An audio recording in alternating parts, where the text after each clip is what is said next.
Hi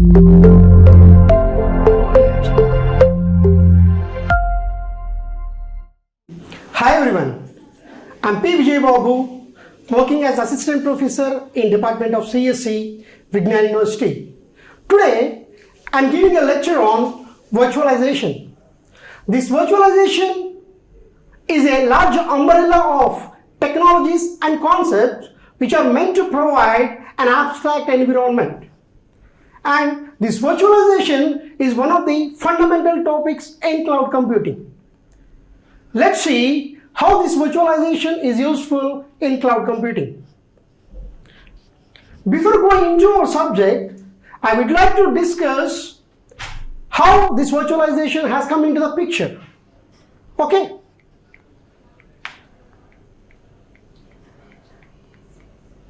Yeah, here we go. Suppose, in order to run a web application, we need to run a web type, application type and database type. Why? Because this web application is a three-tier architecture. Okay, so here in order to run these three types, we need to assign a separate server for each type. So in this process, here I am assigning a separate server for web type, separate server for application type and another server for database type. Now we can run the web application by using this. Everything looks good up to here. Okay, but sometimes our servers may fail or crashes due to high power fluctuations and unauthorized attacks. So when it happens, automatically our application stops processing it. So to get back into your application, we need a backup server. These backup servers will be used for troubleshooting. Okay, so if we use all these backup server, we can run our web application without any interruption. Clear? So finally, we can run our web application continuously without any interruption by using these 6 servers. Right? So here, if you see here, to run a single web application, here we are using 6 servers. 2 servers for web type, 2 servers for application type and 2 servers for database type. So as we discussed earlier, a high-end server costs 5 lakhs. So here we are using 6 servers to run a single web application. So let's consider 6 servers into 5 lakhs. So we need to invest 30 lakhs to run a single web application. This is a huge drawback in a traditional architecture or in a traditional system. Okay, and also we can utilize only 30 to 40% of CPU memory in a server and the remaining will be unused. This is one of the drawbacks. And also we need to create an environment that is nothing but a rack space to store all the servers into one place. Okay, so we need to create an environment. That is the huge drawback. And finally, we need to maintain all the servers with HVAC. I think you people know about HVAC, like heating, ventilation and air conditioning. For our servers, we need HVAC. So these are all the different types of drawbacks with a physical hardware or the traditional architecture. To overcome all these problems, this virtualization has come into the picture. Okay, let's see how this virtualization works. Right, so initially, here a physical system has been placed. Okay, a high-end server has been placed. On the top of this physical server, we are using hypervisor. So on the top of the physical server, we are using hypervisor. Okay, so by using this hypervisor, we can run multiple operating systems or multiple virtual machines on the top of this physical server. Right, here the hypervisor, here The hypervisor is a software which is having an inbuilt operating systems. This hypervisor has an ability to create multiple operating systems or multiple virtual machines on the top of this physical server. After seeing this, you'll get one doubt. Sir, in the traditional architecture, we use a backup server. Don't we use the backup server in the virtualization technique? Yes. For our convenience, okay. Let's use another backup server in the virtualization technique also. Okay. So here, instead of using 6 servers as we discussed earlier in a traditional architecture, here we are using only 2 high-end servers. That's it. So instead of using 6 servers, we are using 2 servers to run a single web application. Okay, so by using this virtualization technique, an admin can reduce his cost, his expenses, as well as his time. Okay, so everything are the benefits by using this virtualization. I think you got a clear overview about virtualization, how this virtualization has come into the picture. What are the benefits by using this virtualization, right? Now, let's move to our agenda. In our agenda, we're going to discuss about introduction, taxonomy of virtualization techniques, other types of virtualization techniques, virtualization and cloud computing, and finally, pros and cons of cloud computing.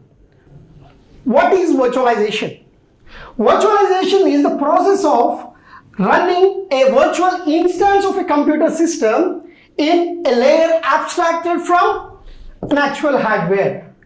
That what we have seen previously. Here, a virtualization is the process of running virtual instances. I think you got my point, right? Virtualization is the process of running virtual instances of a computer system in a layer abstracted from the actual hardware. Let it be hardware. Okay, so a virtualization is the process of running virtual instances of a computer system in a layer abstracted from actual hardware. Clear? Right. And it has an ability to run multiple operating systems on a single physical system and share the underlying hardware resources. So this virtualization has an ability to run multiple virtual machines. Okay, so to run the multiple virtual machines, this virtualization will be used. Coming to the next topic, virtualization architecture. Here, virtual machine is an isolated runtime environment. Okay, I think you all know about virtual machine, right? It runs on the top of the hardware. And here, multiple virtual machines or multiple virtual systems can run on a single physical system. So, on the top of a single physical system, we can run multiple virtual machines. We call it as a virtualization. If you see here, in the traditional architecture, you all know about, actually here, an hardware has been placed. It is a physical hardware. On the top of this physical hardware, we are having operating system. Here, an operating system could be Windows or Linux or Mac OS. Am I right? On the top of this operating system, we can use any operating system here. So here on the top of, let it be a Windows operating system. Okay. So on the top of this physical hardware, we used to deploy an operating system. Let it be a Windows operating system. On the top of this Windows operating system, we used to run the applications. This is nothing but a traditional architecture. When it comes to this virtualization architecture, here as usual, a physical hardware has been placed. On the top of this physical hardware, instead of using an operating system, here we are using virtualization layer, or we call it as hypervisor. Okay, or virtual machine manager. Okay, so instead of using this operating system as we seen in traditional architecture, here we are using virtualization layer. This virtualization layer or hypervisor is a software which are having an inbuilt operating systems. Okay, so in this layer we have inbuilt operating systems like Hyper-V, Xen, VMware, like that. Okay, so we have inbuilt operating systems in this software. Okay, and this software or this hypervisor has an ability to run multiple virtual machines, or multiple operating system on the top of this hardware by using this virtualization layer.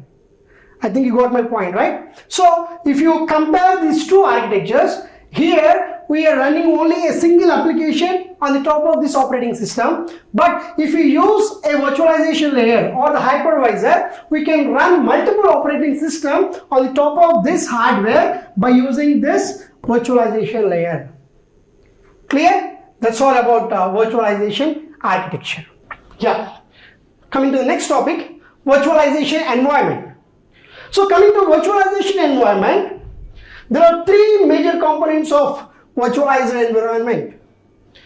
The first one is guest, the second one is host, the third one is virtualization layer.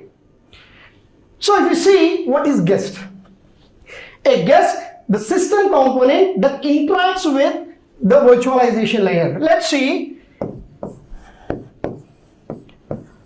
this is hardware, this is the virtualization layer, this is virtual machine, right? We call this hardware as host. Okay, this is guest,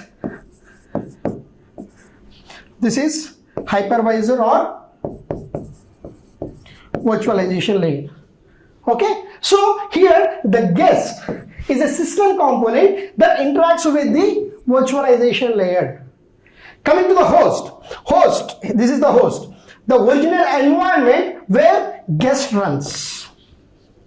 Okay, this is the original environment where the guest runs.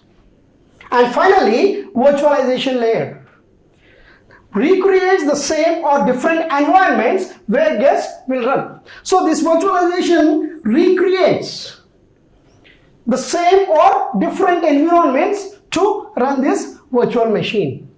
This is nothing but virtualization environment. Virtualization reference model. So this virtualization reference model can be classified into three parts, or we can call it as a three-tier architecture. Okay, so if you divide this as a three-tier architecture, we call this as a bottom tier, and this is the middle tier, and this is the top tier. As we discussed earlier in the cloud computing introductory part, okay, we have three different types of service models, right? One is IaaS, PaaS, and SaaS. This IaaS comes under infrastructure as a service, or we can call it as it is mainly used for to create an infrastructure. To create an infrastructure, we use IaaS. Yes, and we have another one, PaaS, platform as a service, and we have another SaaS, software as a service. So we use this SaaS for instant use. We use this PaaS, platform as a service. Platform has been provided to you. On the platform, you can deploy your application. Yes, this is nothing but PaaS. What is IaaS? Infrastructure as a service. An underlying hardware or an underlying environment has been provided to you. On the top of the underlying hardware, you can deploy your platform, operating system, or your application. Models. This virtualization reference model has been depicted. So if you see here in the bottom layer, the cloud resources has been placed. These are all the cloud resources, or we can call it as hardware resources. On the top of this, virtualization machine, the virtualization machine manager has been deployed. On the top of this, cloud hosting platforms. Actually, this cloud hosting platform will take care of this bottom tier.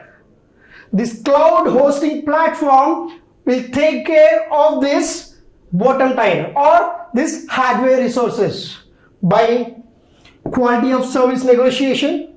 It checks the quality of service and admission control. It checks whether need to admit or not. Okay, pricing, SLA management, service level agreement, monitoring, execution management, metering and accounting. This is the bottom tier. When it comes to the middle tier, here the cloud programming environment and tools, it acts as a middle tier. Okay, so in this Web 2.0, concurrent and distributed programming, workflows, libraries, scripting, all those are being deployed in this middle tier. And this middle tier will be acts as a user level middleware, and also it takes care of this user application tier, that is nothing but a top tier. Okay, so this tier will take care of the top tier, and if you see, the cloud hosting platform will take care of this bottom tier. Clear? Right. So on the top of this middle layer, the last one here, the top layer is user applications. So in this, social computing, enterprises ISV, scientific computing and CDNs all are being deployed. We can use the application as for instant use. This is all about the virtualization reference model. The next topic, advantages of virtualization. So in advantages of virtualization, we have increased security. This is one of the advantage.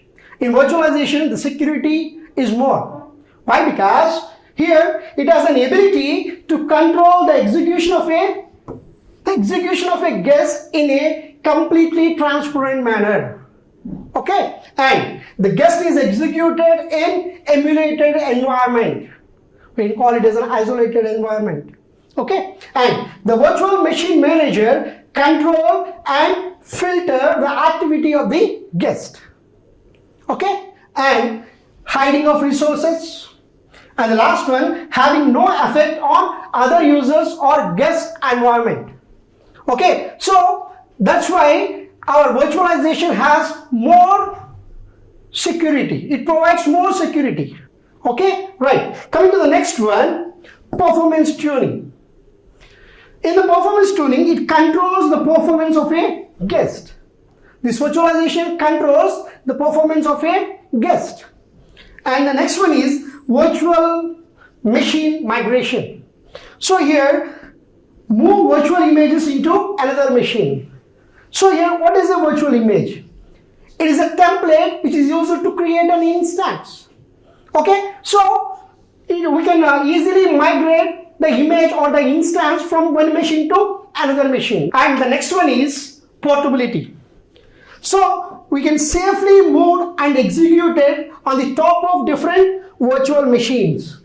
Okay, we can execute on the top of the virtual machines. Okay, safely move and execute it on top of different virtual machines.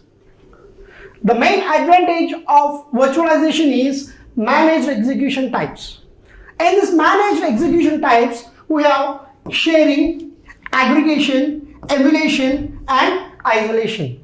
When it comes to sharing, virtualization allows the creation of separate computing within the same host. So if you see here the system has been sharing their resources.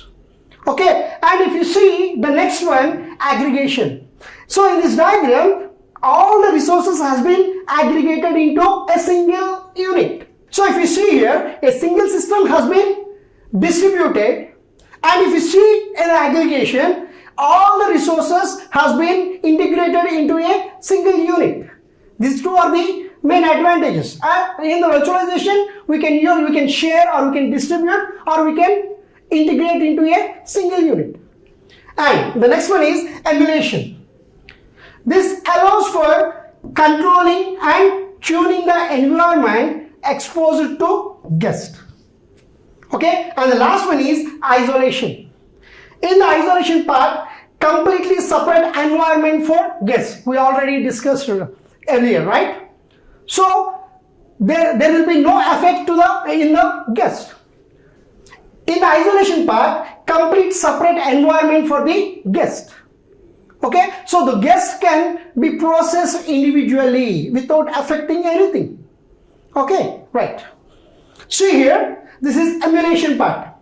In this emulation, the controlling and tuning the environment has been processed here. And if you see the isolation, here the guest system has been executed isolatedly, separately. Okay, so these are all the advantages which are in managed execution types. The next topic, taxonomy of virtualization techniques. Let's see. Virtualization is mainly used to emulate execution environment, storage and networks. Okay, so this execution environment classified into two types. One is process level and the second one is system level. If you see the process level, it is implemented on the top of existing operating system. This process level is implemented on the top of existing operating system. If you see the system level, it implements directly on hardware. Okay, and do not or minimum requirement of existing operating system. Yeah, if you see the diagram here the virtualization has been classified into the execution environment, storage and network. This execution environment has two levels. One is process level and the system level. This process level implements on the top of existing operating system, and this system level implements directly on the hardware. Okay, so if you see in the process level, we have operating system, programming language, application. This comes under process level. Coming to the system level, hardware assisted virtualization, full virtualization, para virtualization and partial virtualization. Okay, so we will discuss one by one of all these process level and system level. The next topic, machine reference model. It defines the interfaces between the levels of abstraction which hide implementation details. The levels of abstraction. Okay, so this machine reference model interfaces the levels of abstraction which hide implementation details. And these virtualization techniques actually replace one of the layer and intercept the calls that are direct towards it. If you see here, replace one of the layer. It replaces one of the layer and intercept the calls directly towards it. So it replaces one of the layer and intercepts the calls directly towards it. Okay, in the machine reference model, we have three types of layers. One is ISA, and the second one is ABI, and the third one is API. Okay, so when it comes to ISA is nothing but instruction set architecture. Okay, so in the instruction set architecture, it interfaces processors, registers, memory, and the interrupt management.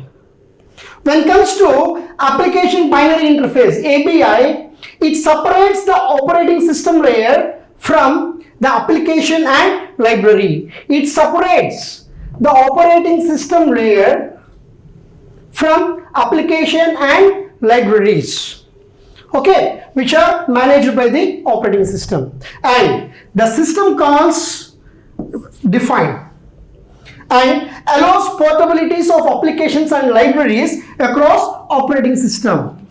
So it allows the portabilities of applications and libraries across this operating system. Okay, and the last one is application programming interface. So it interfaces applications to libraries and or the underlying operating system. So here the API interfaces the applications and libraries and or to the hardware. Okay, so that's all about machine reference model. In the machine reference model, we have 3-layer architecture. One is ISA, the second one is ABI, and the last one is API. Clear? So if you see here, this ISA has been divided into 2 security classes. The first one is non-privileged instruction, and next one is privileged instruction. Access as its own. They cannot interfere with the other tasks like arithmetic points, floating points, as well as the fixed points. Okay. So when it comes to privileged instruction, these instructions are executed under specific restrictions and are mostly used for sensitive operations. Those sensitive operations which are expose and modify the privileged state. Okay, so here the expose is nothing but behavioral sensitive, or the modify is nothing but control sensitive. So it can be perform the sensitive operations like expose the behavioral sensitive as well, or the control sensitive. Okay, let's see here I mentioned this privileged hierarchy with a security ring.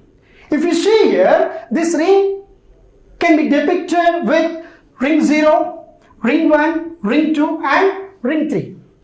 This ring 0 is the most privileged level used by the kernel. That means we can call this as a host, which we discussed in the virtualization architecture. This ring 0 is a privileged level. Okay, it is a kernel or it is a host. Okay, this ring 1 and ring 2 are the operating system level services. Okay, we won't use these two, ring 1 and ring 2. And finally, ring 3. Ring 3 is a least privileged level which has been accessed by the user. So ring 3 is the least privileged level used by the user. This is nothing but a privileged level hierarchy. Okay, finally the ring 0 is supervisor mode, or we call it as a kernel, or we call it as a host, and ring 3 is a user mode. Okay, next one, hardware level virtualization. So in this hardware level virtualization, it is a virtualization techniques that provides an abstract execution environment in terms of computer hardware on the top of which a guest operating system can run. So if you see here, this hardware level virtualization is nothing but an abstract environment where the guest operating system can run. Clear? If you see in the diagram, here the guest is represented by the operating system.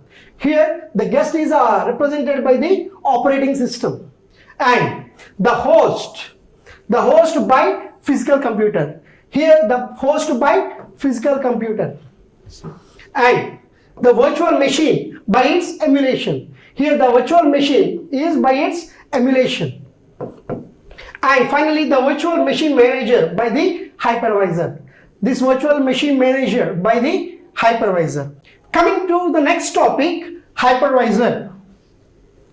So this hypervisor runs above the supervisor mode.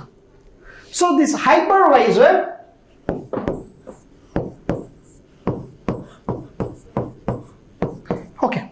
let it be hypervisor.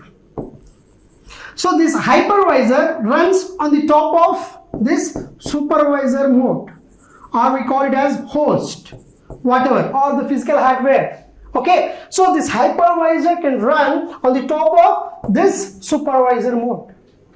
Okay, and it recreates a hardware environment. So this hypervisor has an ability to recreate a hardware environment. Like it can create multiple traditional architectures. That what we discussed earlier, we can create a traditional architectures like hardware, operating system and the application. It can create multiple environments or multiple virtual machines. Okay, right. So it is a piece of software that enables us to run one or more virtual machines on a physical server. I already told you an hypervisor is a software which is having an inbuilt operating systems. Those operating systems are we call it as Hyper-V,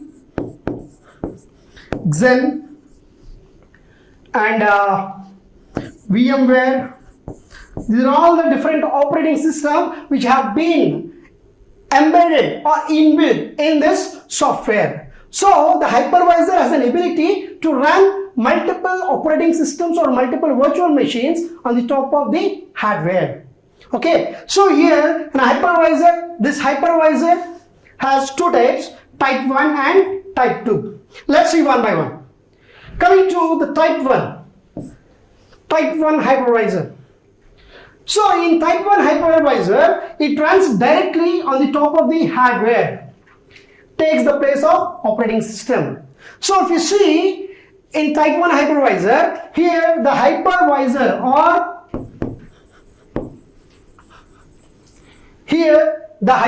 or virtual machine manager. Okay, so it takes place of the operating system. It runs on the top of the hardware. Clear? Right. So it runs directly on the top of the hardware, takes place of an operating system. Clear? And it directly interacts with the ISA exposed by the underlying hardware. So this type 1 hypervisor directly interacts with the ISA layer. ISA is nothing but the interface for processor, okay, for registers, etc. Okay, so this type 1 hypervisor directly interact with ISA exposed by the underlying hardware. Okay, so that means here the hardware can directly interact with this layer directly without using any operating system. I think you got my point, right? If you see type 2 hypervisor, in this it requires support of an operating system to provide virtualization service. In type 1 we didn't use any operating system, but in type 2 hypervisor, here we are using an operating system. On the top of this operating system, virtualization has been deployed. Okay, so it requires the support of an operating system that provides the virtualization service. Okay, and the programs managed by the operating system, it emulates the ISA of virtual hardware, and it also called as hosted virtual machine. This virtualization machine manager or hypervisor are internally organized as dispatcher, allocator, and interpreter. Okay, so if you see here, coming to the dispatcher is the entry point of virtual machine manager. This dispatcher is nothing but it is an entry point of virtual machine manager and reroutes the instructions issued by virtual machine instance. So whatever the instructions or the instances which has been sent by the virtual machine instance, it reroutes. Okay, and coming to the second one, allocator, deciding the system resources to be provided to the virtual machine. So it decides to where to send. Okay, it decides where it to send. Okay, and invoked by the dispatcher. So this allocator can be invoked by this dispatcher. And the last one is interpreter. This interpreter consisting of interpreter routines and executed whenever a virtual machine executes a privileged instruction. Whenever a privileged instruction executes, then the interpreter routines will execute. And finally, trap is triggered and the corresponding routines is executed. Whenever the trap is triggered, automatically the corresponding routines are executed. This is all about hypervisor, how it internally organized. Clear? Coming to the next topic, theorems. So to support efficiently to the virtualization, here Popek and Goldberg provided a classification of instruction set and they proposed three theorems. And these theorems are defined the properties that hardware instructions need to satisfy in order to efficiently support virtualization. So for efficiently supporting to the virtualization, these two scientists, Pobek and Goldberg, they proposed three theorems. So the classification of instruction sets are privileged instructions, control sensitive instructions, and behavior sensitive instructions. So these instructions are meant to give an efficient support to the virtualization. Yeah, coming to the theorem 1. For any conventional third generation computer, a virtual machine manager may be constructed if the set of sensitive instructions for the computer is a subset of privileged instruction. So here a virtual machine manager has been constructed if the set of sensitive instruction is a subset of privileged instruction. Whenever the sensitive instructions are the subset of privileged instruction, then only the virtual machine manager has been constructed. This is nothing but a theorem 1. Coming to theorem 2, a conventional third generation computers is recursively virtualizable if it is virtualizable and a virtual machine manager without any timing dependencies can be constructed for it. So if it is not having any time dependency constraints, then this theorem 2 will be useful. Coming to theorem 3, in this theorem 3 it is a hybrid theorem. Why? Because it is the combination of theorem 1 and theorem 2. It is a hybrid theorem. A hybrid virtual machine manager may be constructed third generation machine in which the set of user sensitive instruction is a subset of privileged instructions. That what we seen in theorem 1. Yes. Next, in hybrid virtual machine, more instructions are interpreted rather than being executed directly. So more instructions are interprets rather than executes directly. Okay.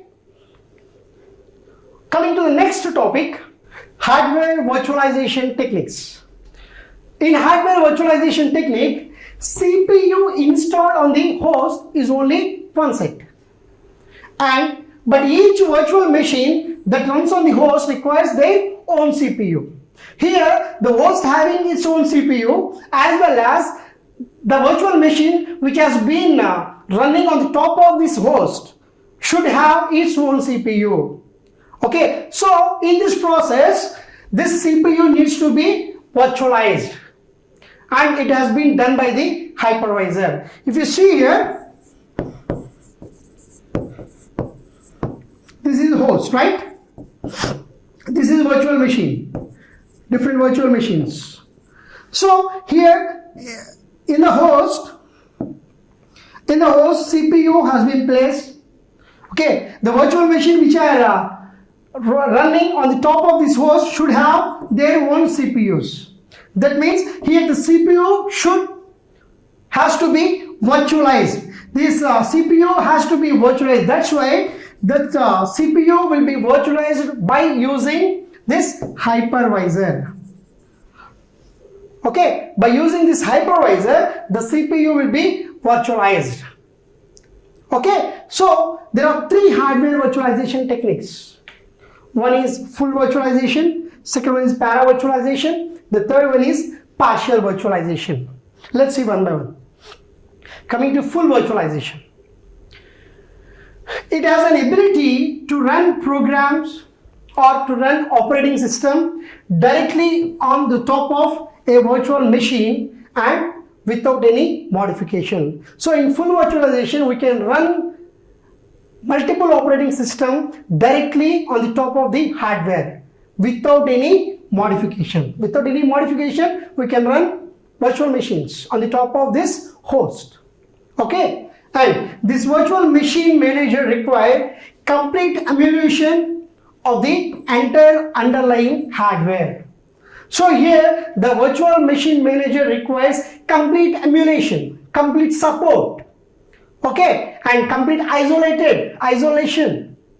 Okay, it should have a separate power to run the virtual machines on the underlying hardware. I think you got my point, right? Right. So it has many advantages. One is it completely isolation enhances security and ease of emulation of different architectures and coexistence. And the key challenges is interception of privileged instruction. There are all the advantages in full virtualization. The next one is para-virtualization. In para-virtualization, it is not transparent virtualization, and this allows implementing thin VMM.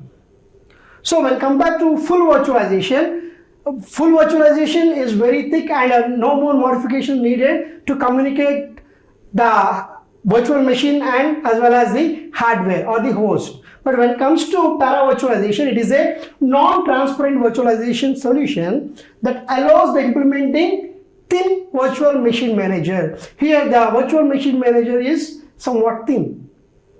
It is a transparent, it is not a transparent virtualization.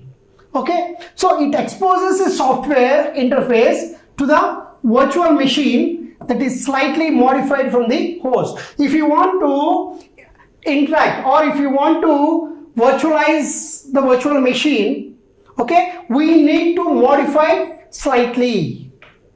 We need some slight modification from the host, okay, and it simply transfers the execution of instructions which were hard to virtualize directly to the host. Whenever we did a slight modification, we can communicate the virtual machine to the hardware, okay, and the partial emulation of the underlying hardware has been provided in the para-virtualization technique and not allow complete isolation to guest operating system.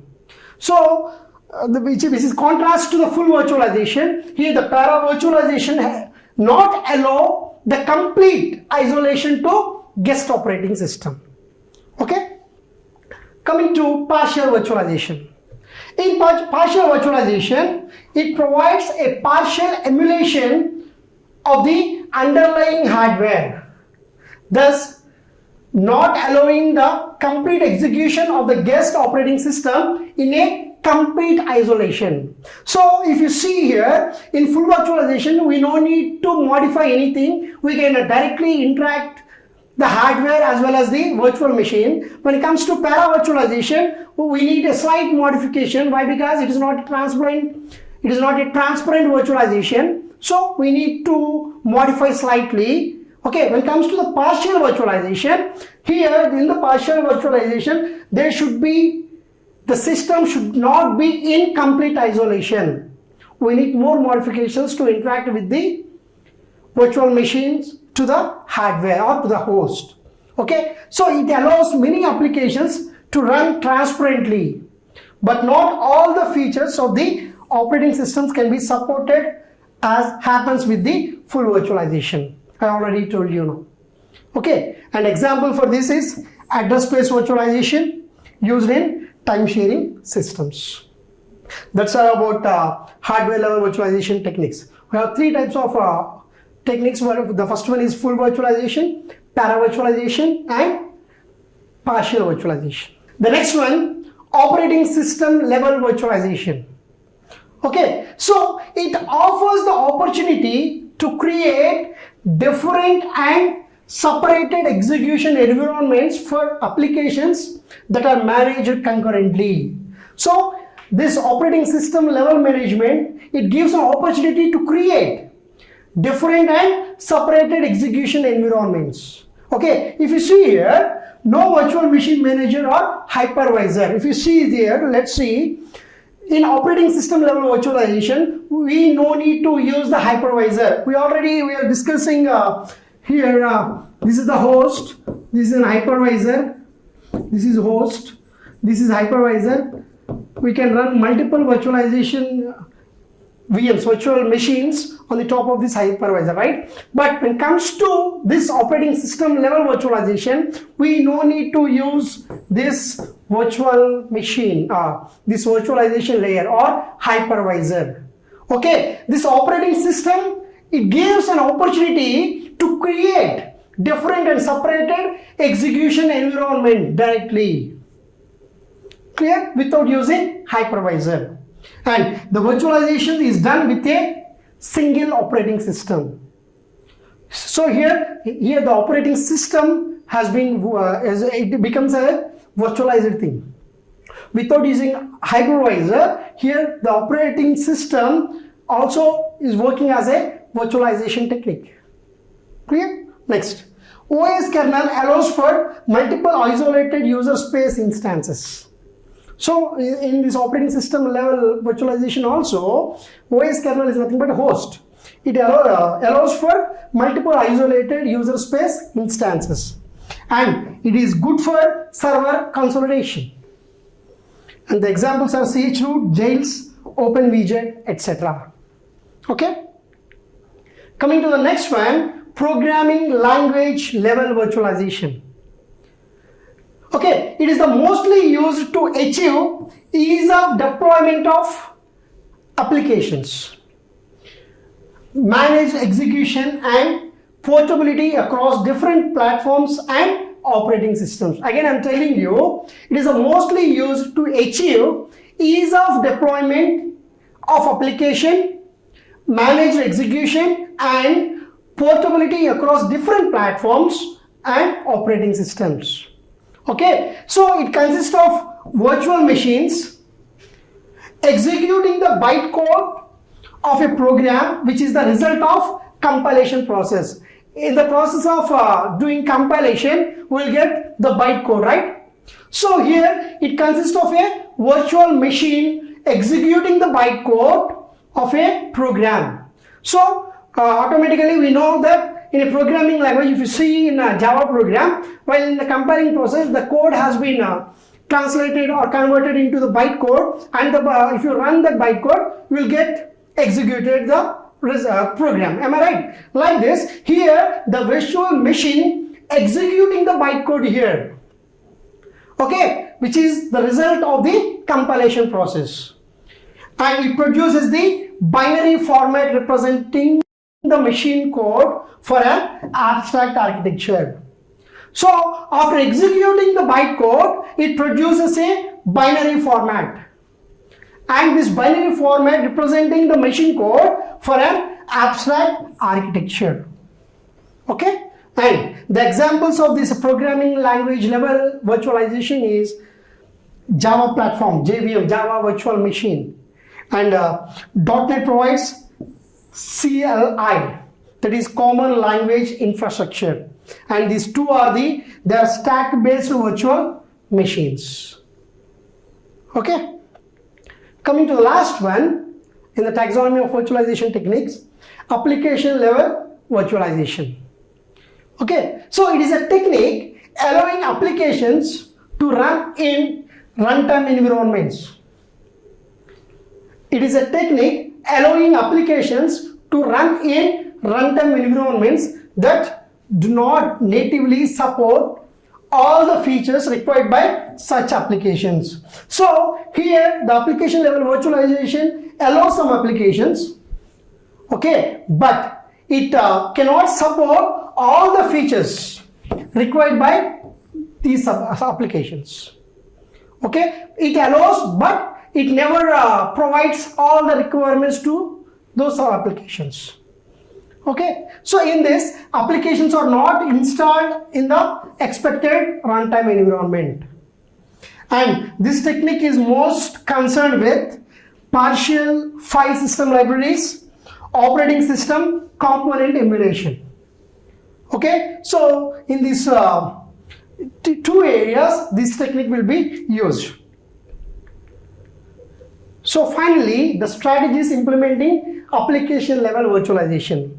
We can implement two strategies to perform this application level virtualization. One is interpretation and the second one is binary translation. Okay, so if you see here in interpretation, in this every source instruction is interpreted by an emulator for executing native ISA instructions. So to execute this native ISA instruction, here the source instructions is interpreted by a emulator. Okay, so minimum startup cost but huge overhead. For this interpretation, for this process, we need to invest a minimal startup cost. Then we can process this process. And the next one is binary translation. In this, every source instruction is converted into native instructions with equivalent functions. Okay, here every source instruction has been converted into native instructions with equivalent functions. And block of instructions are translated, cached and reused. And finally, here also large overhead cost, but over time it is subjected to better performance. So if you do as a binary translation, we will get a better performance results. Okay, that's all about taxonomy of virtualization.